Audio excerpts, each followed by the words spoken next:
Radhe Radhe everyone, welcome back to my channel. আশা করছি তোমরা সকলে খুব ভালো আছো, আর আমিও রাধারানী এবং গোপাল সোনার অপার করুণাতে খুবই ভালো আছি। তো বন্ধুরা, গোপাল সোনার রান্নাঘর চ্যানেলে সকলকে পুনরায় একবার স্বাগত জানিয়ে চলে এসে একটি দুর্দান্ত স্বাদের রেসিপি নিয়ে। আশা করছি প্রতিদিনের ন্যায় আজকের রেসিপিটাও তোমাদের খুবই ভালো লাগবে, তাই না স্কিপ করে সম্পূর্ণ রেসিপিটি দেখার জন্য তোমাদের কাছে অনুরোধ রইল। বন্ধুরা, এতদিন কোনো ভিডিও আসেনি, তার কারণ হচ্ছে মহাকুম্ভ স্নানে গেছিলাম। তো এবার থেকে আবারও নিয়মিত প্রতিদিন ভিডিও দেওয়ার চেষ্টা করব। আশা করছি তোমাদের ভালোবাসা একান্তভাবেই পাবো। তোমরা সকলে খুব ভালোবাসবে, সাপোর্ট করবে, পাশে থাকবে, এটাই তোমাদের কাছে আমার অনুরোধ রইল। তো বন্ধুরা, আজকে আমি যে রেসিপিটি তৈরি করছি সেটি হচ্ছে পুর ভরা চিড়ের দুধ পিঠা। পিঠা তো অনেক রকমই খেয়েছো, তবে আজকের এই পিঠা রেসিপিটা একটিবার তৈরি করে দেখো, সারা জীবন এর স্বাদ মুখে লেগে থাকবে। এবং খুব কম সময়ে যে এত সুন্দর পিঠে তৈরি করা যায়, না দেখলে বিশ্বাসই করতে পারবে না। তো বন্ধুরা, চলো কথা না বাড়িয়ে রেসিপিটি শুরু করা যাক। তো বন্ধুরা, পুর ভরা চিড়ের দুধ পিঠে তৈরি করার জন্য সবার প্রথমে আমার যে উপকরণটি লাগবে সেটি হচ্ছে চিড়ে। দেখো, এখানটা আমি মেজারিং কাপের 1 কাপ পরিমাণ চিড়ে নিয়ে নিয়েছি। তবে তোমরা কিন্তু চিড়ের পরিমাণটা বাড়িয়ে অথবা কমিয়ে নিতে পারো। এবার বন্ধুরা, চিড়েটাকে খুব ভালোভাবে জল দিয়ে ধুয়ে নিতে হবে। সেই জন্য আমি চিড়েটাকে বেশ কিছুটা সময় ভিজিয়ে রাখবো, তারপর খুব ভালোভাবে ধুয়ে নেব।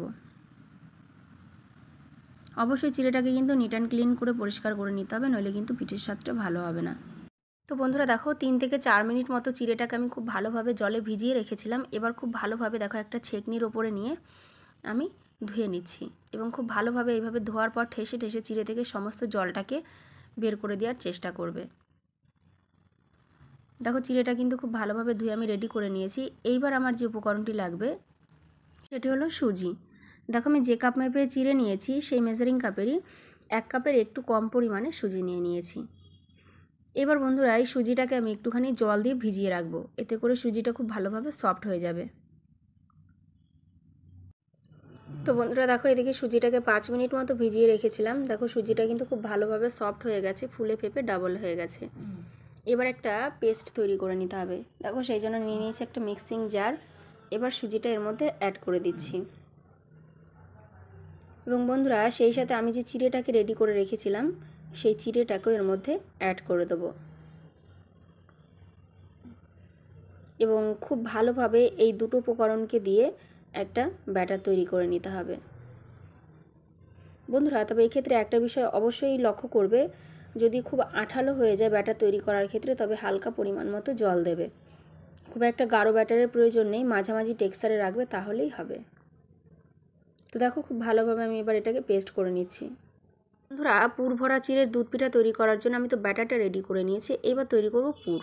দেখো, সেই জন্য একটা ননস্টিকের প্যান বসিয়ে দিয়েছি, এবং এখানটায় আমি 2 বাটি পরিমাণ গরুর দুধ ব্যবহার করছি। তোমরা চাইলে কিন্তু গরুর দুধের পরিবর্তে যে কোনো লিকুইড দুধ ব্যবহার করতে পারো, তবে গরুর দুধে কিন্তু স্বাদটা ভীষণ ভালো আসে। তো এখানটা আমি 2 বাটি পরিমাণ দুধ দিয়ে দিচ্ছি। খুব সহজে যে এত সুন্দর একটা পুর তৈরি করা যায় এবং যার স্বাদ এতটা সুন্দর হয়, না দেখলে কিন্তু বিশ্বাসই করতে পারবে না। তো বন্ধুরা, এইবার আমি যে উপকরণটি অ্যাড করছি সেটি হচ্ছে চিনি। দেখো, এখানটা আমি মেজারিং কাপের 1 কাপের থেকে হালকা কম পরিমাণ চিনি অ্যাড করলাম। তো বন্ধুরা দেখো, এইবার একটুখানি খুন্তি দিয়ে নাড়াচাড়া করে আমি চিনিটাকে মেল্ট করে নিচ্ছি। এবার এখানটায় আরেকটি উপকরণ অ্যাড করছি, সেটি হচ্ছে গ্রেট করে রাখা নলেন গুড়ের পাটালি। অবশ্যই পাটালিটা দিতে পারলে কিন্তু পুরের স্বাদটা ভীষণ ভালো হয় এবং অসাধারণ একটা স্মেল বের হয়। আর যেহেতু শীতের মৌসুম চলছে, তাই আমাদের হাতের কাছে মোটামুটি নলেন গুড়ের পাটালি অ্যাভেলেবেলই থাকে। তো দেখো, খুব ভালোভাবে মেল্ট করে নিচ্ছি পাটালিটাকেও। তো বন্ধুরা, আজকে আমি পুরটা তৈরি করছি কিন্তু ময়দা দিয়ে। ভিন্ন স্বাদের একটি পুর, এবং খেতে কিন্তু অসাধারণ লাগে। দেখো, এবার এই পর্যায়ে আমি কিন্তু গ্যাসের ফ্লেমটাকে অফ করে দিয়েছি, কারণ প্রচণ্ড গরম অবস্থায় যদি ময়দাটাকে অ্যাড করা হয় তবে কিন্তু দলা পাকিয়ে যাবে। সেই জন্য গ্যাসের ফ্লেমটাকে একটু অফ করে দিয়ে এই ময়দাটার মধ্যে ধীরে ধীরে খুব সুন্দরভাবে মিশিয়ে নিতে হবে।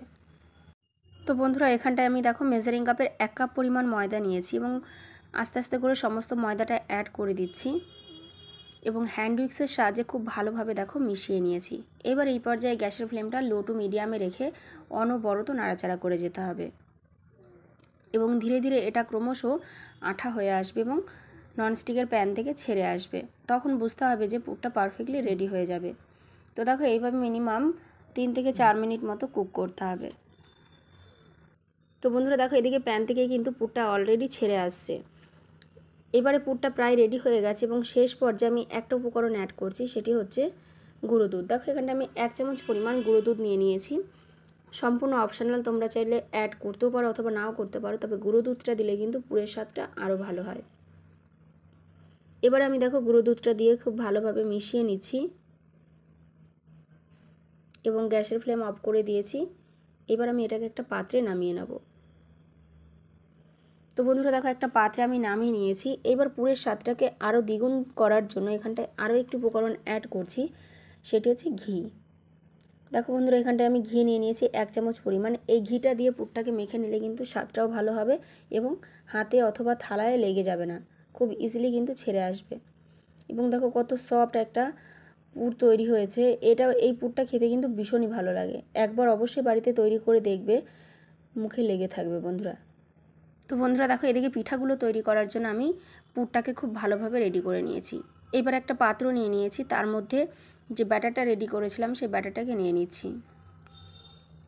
বন্ধুরা ব্যাটারের টেক্সচারটা যদি একটু হালকা হয় তাতে কিন্তু কোনো অসুবিধা নেই, কারণ এর মধ্যে একটি উপকরণ অ্যাড করতে হবে। এবার এখানটায় যে উপকরণটা অ্যাড করছি সেটি হচ্ছে নুন। দেখো এখানটায় আমি 1.5 চামচ পরিমাণ নুন দিয়ে দিচ্ছি। অবশ্যই নুন দেবে, নইলে কিন্তু পিঠের স্বাদটা ভালো হবে না। এবার খুব ভালোভাবে আমি মিশিয়ে নেব। তো বন্ধুরা দেখো নুনটাকে খুব ভালোভাবে মিশিয়ে নিয়েছি। এইবারে যে উপকরণটা অ্যাড করছি সেটি হচ্ছে ময়দা। দেখো এখানটা আমি মেজারিং কাপের 1/2 কাপ পরিমাণ ময়দা নিয়ে নিয়েছি। এই ময়দাটা কিন্তু বাইন্ডিংয়ের কাজ করবে, এতে করে কিন্তু পিঠেগুলো খুব ভালো হবে। পিঠেগুলো কিন্তু ছিঁড়ে যাওয়ার সম্ভাবনা কম থাকবে বা ফেটে যাওয়ার সম্ভাবনাও থাকবে না। দেখো অল্প অল্প করে ময়দা দিয়ে দিচ্ছি এবং খুব ভালোভাবে হ্যান্ড উইক্সের সাহায্যে আমি এটাকে মিশিয়ে নিচ্ছি। অবশ্যই ব্যাটারটাকে খুব ভালোভাবে ফেটিয়ে নেবে, এতে করে কিন্তু পিঠের স্বাদটা ভীষণ ভালো হয়। তো বন্ধুরা দেখো ধীরে ধীরে সমস্ত ময়দা দিয়ে আমি ব্যাটারটাকে রেডি করে নিচ্ছি। তো বন্ধুরা দেখো এদিকে কিন্তু ব্যাটারটা পারফেক্টলি রেডি হয়ে গেছে। 1 কাপ পরিমাণ চিড়ে এবং 1.5 কাপ পরিমাণ সুজির জন্য কিন্তু 1/2 কাপ পরিমাণ ময়দা লাগবে। অবশ্যই পরিমাণগুলো কিন্তু সঠিকভাবে নিতে হবে, তবে কিন্তু পিঠেটা দারুণ হয়। তো বন্ধুরা এইবারে এই যে পুরটা রেডি করেছিলাম সেই পুরটা থেকে ছোট ছোট লেচির মতো ছোট ছোট লুচি তৈরি করে নিতে হবে। দেখো এখানটা আমি ছোট ছোট লেচি কেটে নিচ্ছি এবং হাতের তালুর মাঝ বরাবর একটুখানি প্রেস করলে কিন্তু ছোট্ট ছোট্ট লুচি তৈরি হয়ে যাচ্ছে। এইভাবে আমি একে একে বাকিগুলোও তৈরি করে নেব। আর দেখেই বুঝতে পারছো যে পুরটা কতটা সফট হয়েছে, মুখে দেয়া মাত্র মিলিয়ে যাবে এবং এর স্বাদ কিন্তু অসাধারণ। তো বন্ধুরা দেখো আমি একে একে সমস্তগুলো তৈরি করে নিয়েছি, এরকম ছোট ছোট লুচির শেপ দিয়ে নিয়েছি। তো বন্ধুরা দেখো এদিকে তোমাদেরকে ব্যাটারের টেক্সচারটা দেখিয়ে দিচ্ছি যে কীরকম ঘনত্বে রাখবে। খুব একটা গাঢ়ও না, খুব একটা পাতলাও না, আশা করছি তোমরা দেখে বুঝতে পারছো। এই ঘনত্বে রাখারই চেষ্টা করবে। এইবার একটা একটা করে যে আমি পুরের লুচিগুলো তৈরি করেছিলাম সেই পুরের লুচিগুলোকে আমি এই ব্যাটারের মধ্যে দিয়ে দিচ্ছি এবং কোট করে ভেজে নিলে কিন্তু তৈরি হয়ে যাবে আজকের দারুণ স্বাদের পিঠাটা। তো বন্ধুরা দেখো এদিকে আমি একটা ননস্টিকের কড়াই গরম করতে দিয়েছি এবং তার মধ্যে আমি পরিমাণ মতো তেলও দিয়ে দিয়েছি। তেলটাকে অবশ্যই একটু গরম করে নিতে হবে। এইবার ধীরে ধীরে দেখো এক এক করে আমি পিঠেগুলোকে এইভাবে কোট করে ছেড়ে দিচ্ছি। খুবই চটজলদি তৈরি হয়ে যায় এবং খুব সহজেই বানানো যায়। এতটা খেতে সুস্বাদু হয় বন্ধুরা, যা বলে বোঝানো যাবে না। মুখে দেয়া মাত্র মিলিয়ে যাবে স্বাদে গন্ধে ভরপুর একটি দারুণ স্বাদের পিঠা। তো দেখো এইভাবে একে একে আমি বাকি পিঠেগুলো দিয়ে নেব এবং খুব ভালোভাবে ভেজে নেব। তো বন্ধুরা দেখো পিঠেগুলোকে এদিক ওদিক করে নাড়াচাড়া করে এপাশ ওপাশ খুব ভালোভাবে ভেজে তুলে নিতে হবে এবং দেখো প্রত্যেকটা পিঠা কত সুন্দর ফুলকো ফুলকো হয়েছে। আমি কিন্তু খুব একটা কড়া পাকে ভাজবো না, আমি একটু সাদা সাদাভাবে ভেজে তুলে নেব। তবে তোমরা চাইলে কিন্তু লাল লাল করে কড়া পাকে ভেজে তুলতে পারো।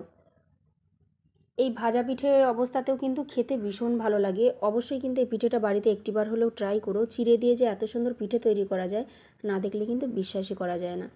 তো দেখো আমার পিঠেগুলো একে একে ভাজা হয়ে যাচ্ছে। এইভাবে আমি সমস্ত বাকি পিঠেগুলো ভেজে তুলে নেব। তো বন্ধুরা দেখো একে একে আমি বাকি পিঠেগুলোকে ভেজে খুব ভালোভাবে তুলে নিয়েছি। আশা করছি তোমরা দেখেই বুঝতে পারছো যে কতটা লোভনীয় লাগছে। এই পিঠে কিন্তু এই ভাজা অবস্থাতে খেতেও দারুণ লাগে এবং দুধে ভেজানোর পরে খেতেও কিন্তু অসাধারণ লাগে। দেখো কতটা নরম সফট, মুখে দেয়া মাত্রই মিলিয়ে যায় স্বাদে গন্ধে ভরপুর। এতটা অসাধারণ একটি পিঠে রেসিপি এবং হাতের কাছে থাকা মাত্র সামান্য উপকরণে কিন্তু তৈরি হয়ে যায়। তো বন্ধুরা এইবারে আমি যে কাজটি করব সেটি হচ্ছে এই পিঠেগুলোকে আমি দুধে ভেজাবো। সেজন্য দেখো এদিকে একটা কড়াই বসিয়ে দিয়েছি। এইবার এখানটায় আমি দিয়ে দেবো দুধ। তো বন্ধুরা আমি কিন্তু গরুর দুধের ব্যবহার করব। তোমাদের কাছে গরুর দুধ অ্যাভেলেবেল না থাকলে কিন্তু তোমরা লিকুইড যে কোনো দুধ ব্যবহার করতে পারো। তাতে কোনো অসুবিধা নেই, তবে গরুর দুধে কিন্তু পিঠের স্বাদ খুব ভালো আসে। তো বন্ধুরা, এখানটা আমি 1/2 লিটার পরিমাণ দুধ নিয়ে নিয়েছি। এবার এখানটায় যে উপকরণটি অ্যাড করছি সেটি হচ্ছে গোটা এলাচ। এখানটা আমি 2টো গোটা এলাচ ফল ফাটিয়ে মাঝ বরাবর দিয়ে দিয়েছি। এতে করে কিন্তু পিঠের স্বাদটা দারুণ হয়, অসাধারণ একটা স্মেল বের হয়। তবে তোমরা যদি কেউ অপছন্দ করো তবে কিন্তু স্কিপ করতে পারো। এবার দুধটাকে খুব ভালোভাবে ফুটিয়ে নিতে হবে এবং বলক আসা পর্যন্ত অপেক্ষা করতে হবে। তো বন্ধুরা দেখো, খুব ভালোভাবে বলক চলে এসেছে। এইবার এই পর্যায়ে এখানটা অ্যাড করছি আমি চিনি। দেখো এখানটা আমি মেজারিং কাপের 1.25 কাপ পরিমাণ চিনি দিয়ে দিচ্ছি। এবার চিনিটাকে অনবরত খুব ভালোভাবে নাড়াচাড়া করে মেল্ট করে নেব। তবে বন্ধুরা, এক্ষেত্রে তোমরা চিনির পরিমাণটা বাড়িয়ে অথবা কমিয়ে দিতে পারো, তবে সেটা ডিপেন্ড করবে কে কেমন মিষ্টি খাও তার ওপর। তো বন্ধুরা দেখো, চিনিটা খুব ভালোভাবে মেল্ট করে নিয়েছি। এই পর্যায়ে গ্যাসের ফ্লেম অফ করে দিয়েছি। এইবারে যে ভেজে রেখেছিলাম পিঠেগুলো, সেই পিঠেগুলো একে একে আমি এর মধ্যে অ্যাড করে দিচ্ছি এবং এটা দেওয়ার পর মিনিমাম 10 থেকে 15 মিনিট মতো ঢাকা দিয়ে রাখবে, তবে কিন্তু খুব ভালোভাবে দুধটা অ্যাবজর্ব করে নেবে পিঠেগুলো। তো বন্ধুরা দেখো, পিঠেগুলোকে আমি 15 মিনিট মতো রসে চুবিয়ে রেখেছিলাম। এইবার একটা পাত্রে দেখো আমি সার্ভ করে দিয়েছি। এই পিঠের বিশেষত্ব একটাই, যে পিঠেগুলো কিন্তু ভেঙে যায় না এবং মুখে দেয়া মাত্র মিলিয়ে যায়। স্বাদে গন্ধে ভরপুর এবং মুখে দেয়া মাত্র মিলিয়ে যায়, এরকম দুর্দান্ত স্বাদের পিঠে কিন্তু তৈরি করলে বাড়িতে বাচ্চা থেকে বড় প্রত্যেকেই কিন্তু খাওয়ার জন্য পাগল হয়ে যাবে। আশা করছি তোমরা দেখেই বুঝতে পারছো যে দেখো কতটা সুন্দর হয়েছে। তো বন্ধুরা, ফাইনালি আজকের পুরভরা চিড়ের দুধ পিঠা রেসিপিটি আমি তৈরি করে ফেলেছি। আশা করছি তোমরা দেখেই বুঝতে পারছো যে কতটা দারুণ হয়েছে। সম্পূর্ণ ইউনিক এবং একটি নতুনত্ব রেসিপি। আশা করছি তোমাদের ভীষণ ভালো লেগেছে। যদি ভালো লেগে থাকে তাহলে অবশ্যই ভিডিওটিকে লাইক, কমেন্ট, শেয়ার করো এবং চ্যানেলটিকে সাবস্ক্রাইব করে আমাদের পাশে থেকো।